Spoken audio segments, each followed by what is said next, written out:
જેમ ગાંધીનગરના અક્ષરધામના સર્જન વખતે લાલકૃષ્ણ અડવાણી પોતે આવ્યા અને એમણે બધાએ ત્યાં આગળ આ બધું જોયા પછી એટલા અભિભૂત થયા ને પછી સ્વયંસેવકોને પૂછ્યું કે આ કર્યું કોણે?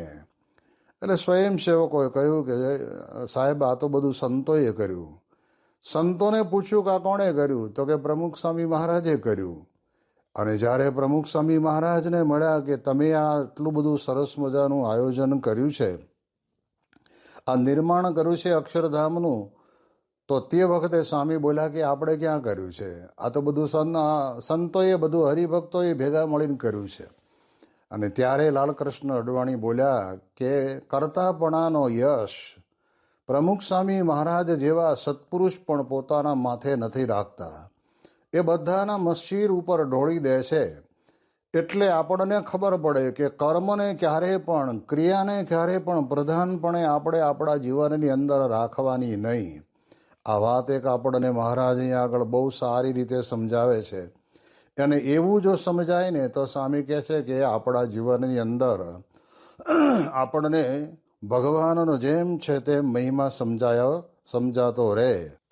એટલે મોટા પુરુષના જીવનની અંદર આ વાત પડેલી છે, તો આપણા જીવનની અંદર પણ આ લાવવું હોય તો એવા સત્પુરુષના સંગ વડે કરીને જ આપણા જીવનની અંદર આવે.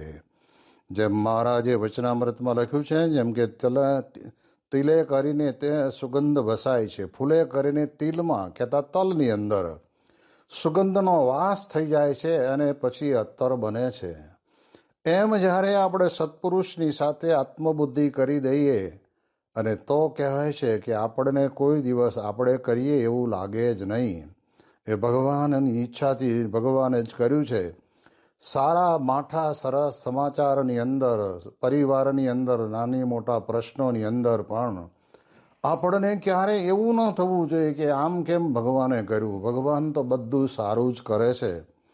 એવો વિચાર આપણે આપણા જીવનની અંદર કરવાનો છે. એટલે કર્મને સાચું ગણનાર અને ભગવાનને ગૌણ ગણનાર વ્યક્તિના યોગની અંદર ક્યારે પણ જવું નહીં. અને સત્શાસ્ત્રના માર્ગ થકી ક્યારે આપણે ભ્રષ્ટ ન થવું. હવે મહારાજ આગળ વાત કરતા કહે છે કે માટે ભગવાનની પાસે માગવું છે, 4 પ્રકારના માણસનો કોઈ દિવસ સંગ થશો નહીં. માગવાની વાત તો આવી મહારાજે આપણને કરી પણ ખરી, પણ આપણે માગીએ કોની પાસે? આપણે સર્વત્ર ભગવાન રહ્યા છે એને ના નથી. જેમ સંતો વાત કરે છે ને કે આ સર્વત્ર હવા તો પડેલી જ છે, પણ જેટલી ગાડીના ટાયરની અંદર જરૂર પડે એટલી ભરેલી હોય એ જ હવા એમના કામની. પણ બહાર ગમે તેટલી હવા હોય તો પણ એ કોઈ કામની નથી આવતી. એમ પૃથ્વી ઉપર જ્યારે આપણને ભગવાને મનુષ્યનું શરીર આપ્યું છે ત્યારે આપણે આપણા જીવનની અંદર વિચાર કરવાનો કે આપણી સાથે સાથે આ પૃથ્વી ઉપર પણ ભગવાન અને ભગવાનના પરમ એકાંતિક સત્પુરુષ આ પૃથ્વી ઉપર વિચરે જ છે. અને એમને ગદગદ ભાવે કરીને, નમ્ર ભાવે કરીને, વિનંતીના સૂરની અંદર, પ્રાર્થનાના સૂરની અંદર અહોભાવ પ્રાપ્તિ આપણને બહુ મોટી થઈ છે. એના આનંદની અંદર જ્યારે આપણે ભગવાનની પાસે પ્રાર્થના કરીએ ને તો ભગવાન સ્વામી કહે છે કે આ કુસંગ થકી રક્ષા કરે. અને એ જો આપણે ન કર્યું હોય અને આપણે આપણી રીતે આપણે કરવાનો પ્રયત્ન કરતા હોઈએ તો સ્વામી કહે છે કે જીવનની અંદર બનવું અશક્ય છે. અને એટલા જ માટે થઈને મહારાજ આ વચનામૃતની અંદર આપણને ભગવાનની પાસે માગવાની વાત કરે છે. તો ત્યાં આપણે એમ સમજવાનું કે થઈ ગયેલા થવાના છે, થશે એવું નહીં. અત્યારે વર્તમાન કાળે પૃથ્વી ઉપર પ્રગટ છે એ ભગવાનને અખંડ ધારણ કરીને વિચરે છે એવા સત્પુરુષ આપણને મળ્યા છે. અને એટલે જ મહારાજ કહે છે ને કે સંત માનજો મારી મૂર્તિ રે, એમાં ફેર નથી એક રતી રે. ભગવાનનું વચન છે. આપણા દરેક શાસ્ત્રોની અંદર આ વાત લખેલી જ છે. અમરીશ રાજાના આખ્યાનની અંદર તમે ભાગવતની અંદર જોવા જાઓ ને તો પણ આપણને બતાવે છે કે સાધવો હૃદયમ મહ્યમ સાધુ નામ તું હૃદયમ અહમ, કે સાધુ મારું હૃદય છે અને હું સાધુનું હૃદય છું. એટલે આવા જે ભગવાનના પરમ એકાંતિક સંત ભગવાનનો હૃદય બનીને બેઠા હોય ને એમાં શું બાકી હોય. અને એટલે જ આપણે જાણીએ છીએ કે પ્રમુખ સ્વામી મહારાજનું બાયપાસ સર્જન કરનાર ડૉક્ટર સુબ્રમણ્યમ સાહેબ પોતે બોલ્યા કે મેં 20,000થી વધારે ઓપરેશનો કર્યા હશે, બધાના હૃદય પકડીને બહાર મૂક્યા છે, પણ આધ્યાત્મિકતાની અનુભૂતિ મને કોઈનામાં નથી થઈ. પણ પ્રમુખ સ્વામી મહારાજના હૃદયને જ્યારે મેં બહાર મૂક્યું ત્યારે મને દિવ્યતાની અનુભૂતિ મારા શરીરની અંદર રોમાંચ મને અનુભવાયો, એ મને ખબર પડી.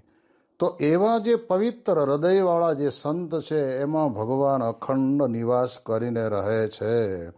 હવે આપણને ખબર છે કે એસટી બસની અંદર મુસાફરી કરવાની હોય અને આપણે બસમાં ચડ્યા ને તરત જ આપણે શું કરીએ, આપણી પાસે કોઈક છાપું પેપર હોય અથવા તો ખીચામાં રૂમાલ હોય તો સીટને બરાબર સાફ કરીને પછી જ બેસીએ. કેમ કે આપણા કપડાં બગડે નહીં. આપણે એટલો સ્વાર્થ હોય. જ્યારે ભગવાનને જેમાં રહેવું છે એ સંત કાંઈ પવિત્ર ન હોય અને પવિત્ર ન હોય એવામાં રહેતા હશે. ભગવાન પણ પોતે કહે છે કે આવું પવિત્ર હૃદય જેનું છે કે એ મારાથી દૂર નથી ને હું એનાથી દૂર નથી.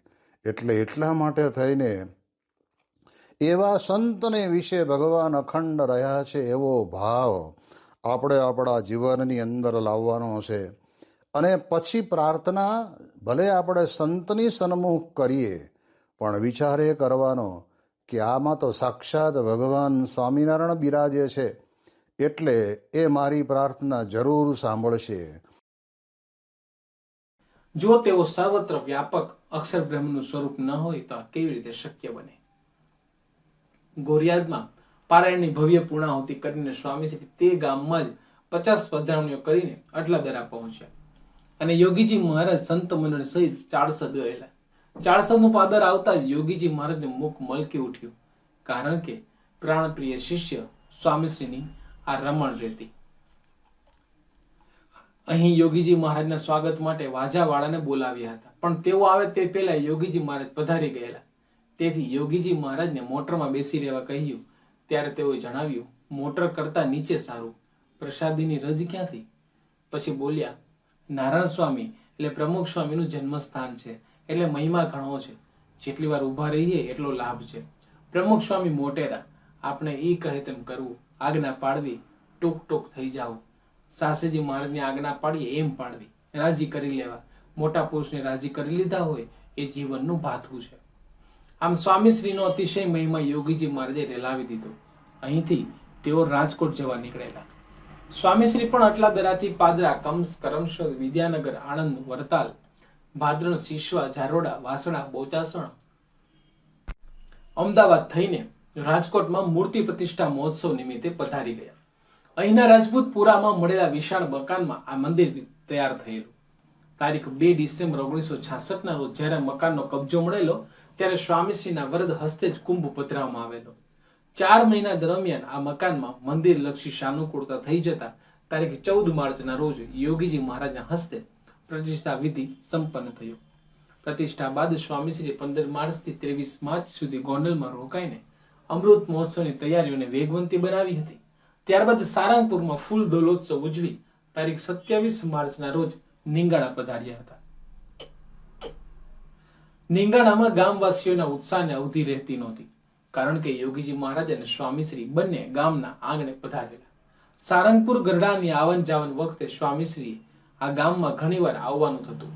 તેથી તેઓ વિશે આ ગામના ભક્તોને ખૂબ લગાવ હતો. માટે જ સૌની ઈચ્છા હતી કે સ્વામીશ્રી તો મૂર્તિ પ્રતિષ્ઠાના પ્રસંગે આવે જ. તે ઈચ્છા આજે પૂરી થતા સૌ આનંદમાં હતા. પણ ત્યાં જ ગોંડલથી યોગીજી મહારાજ પર પત્ર આવ્યો કે પ્રમુખ સ્વામીને તાત્કાલિક અહીં મોકલો.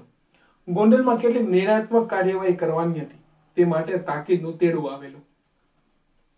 જે નિમિત્તે નીંગાણા આવેલા તે પ્રતિષ્ઠાને માત્ર ગણતરીના કલાકો જ બાકી હતા, પરંતુ યોગીજી મહારાજે સ્વામીશ્રીને ગોંડલ જવા કહ્યું અને સ્વામીશ્રીએ નીકળવાની તૈયારી કરી લીધી. હરિભક્તોને જ્યારે જાણ થઈ કે સ્વામીશ્રી જાય છે ત્યારે તો સૌ સ્વામીશ્રીને વિનંતી કરવા આવ્યા, પરંતુ સ્વામીશ્રી લાગણી અને કર્તવ્ય નિષ્ઠાને સમાન પલ્લે તોડી રાખે તેવા હતા. તેથી તેઓ હરિભક્તોને જણાવ્યું, આપ સૌનો ભાવ હતો તો યજ્ઞ, શોભાયાત્રા અને સભાનો લાભ થઈ ગયો છે, પણ જોગી મહારાજની આજ્ઞા છે એટલે મારે તો જવું પડશે. સ્વામીશ્રીની મક્કમતા જોઈ સૌ યોગીજી મહારાજ પાસે આવ્યા, કારણ કે સૌને ખબર હતી યોગીજી મહારાજનું વચન સ્વામીશ્રી કદાપી ન ઉવેકે. તેથી હરિભક્તોએ સ્વામીશ્રીને રોકી રાખવા અંગે યોગીજી મહારાજને વિનંતી કરી, પણ તેઓએ ગોંડલના કામ માટે એમને મોકલવા પડશે એમ કહી હરિભક્તોને સમજાવ્યા. અને એ રાત્રે જ સ્વામીશ્રી નીંગાણાથી ગોંડલ જવા નીકળ્યા. પોતાને રોકાઈ જવા અંગે મળતા હરિભક્તોના સમર્થનને આગળ ધરીને તેઓએ યોગીજી મહારાજને હોશિયાળા ન કર્યા. બીજા દિવસે પ્રતિષ્ઠા વિધિના અને પ્રતિષ્ઠા સભામાં ભલે સ્વામીશ્રીની ઉપસ્થિતિ દેખાતી નહોતી, પણ તેઓ સૌ ભક્તોના મનમાં તો ચોક્કસ રમી રહેલા કે વાહ, કેવા ગુરુ ભક્ત, ગુરુનું વચન હેઠું ન પડવા દીધું. સૌને ખ્યાલ આવી ગયેલો કે ગુરુની આજ્ઞા બહાર સ્વામીશ્રીનો કોઈ કાર્યક્રમ જ નથી. ગોંડલમાં યોજાયેલી એક મીટિંગમાં યોગીજી મહારાજનો અમૃત મહોત્સવ ક્યાં ઉજવવો તેની ચર્ચા ચાલતી હતી. યોગીજી મહારાજની ઈચ્છા તો ગોંડલમાં જ ઉજવવાની હતી, પરંતુ વડીલ સંતો હરિભક્તો આગળ તેઓ પોતાનો અભિપ્રાય રજૂ કરી શકતા નહોતા. તેથી મીટિંગમાં જ્યારે અમૃત મહોત્સવની ઉજવણીના સ્થળ અંગે ચર્ચા નીકળી ત્યારે સ્વામીશ્રીએ ગુરુના અંતર્યામી થઈને કહ્યું, અમૃત મહોત્સવ ગોંડલમાં જ કરીએ, કારણ કે યોગીજી મહારાજનું પ્રિય સ્થાન છે. જ્યાં સ્વામીશ્રીએ વાત કરી ત્યાં જ મોટા સ્વામી તાડુક્યા, ઉનાળામાં તું પાણી ક્યાંથી લાવીશ? બાપા છે ને, લાવશે. આમ કહી સ્વામીશ્રી ગુરુના ભરોસા પર ઉકેલનો ભાર મૂક્યો. આ સાંભળી મોટા સ્વામી વધુ ઓકળાઈને બોલ્યા, બાપા કઈ પાણી લાવવા ઓછા નવરા છે? ત્યારે સ્વામીશ્રીએ કહેલું, જરૂર પડે તો ભાદર ડેમમાંથી હું પાણી લાવીશ. આમ સ્વામીશ્રી યોગીજી મહારાજ વતી જીક ઝીલી રહેલા, પણ સ્વામીશ્રી તરફથી આવતા એક પછી એક સમાધાન મોટા સ્વામીને વધુ ને વધુ ઓકળાવતા જતા હતા. તેઓ તરત જ કહ્યું, તને કઈ સમજ પડે છે? ભાદર ડેમ ક્યાં આવ્યો છે જાણે છે? આમ ચર્ચા લાંબી ચાલી તેનું કારણ એટલું જ હતું કે મોટા સ્વામીની ઈચ્છા આ ઉત્સવ અટલાદરામાં કરવાની હતી, તો સંસ્થાના સેક્રેટરી મગનભાઈની ઈચ્છા આ ઉત્સવ બોચાસરમાં કરવાની હતી. પણ સ્વામીશ્રીએ જોઈ મરજી મહારાજની શીશ માટે કરવું સાબિત પ્રમાણે યોગીજી મહારાજની ઈચ્છા મુજબ નિવેડો લાવી દીધેલો.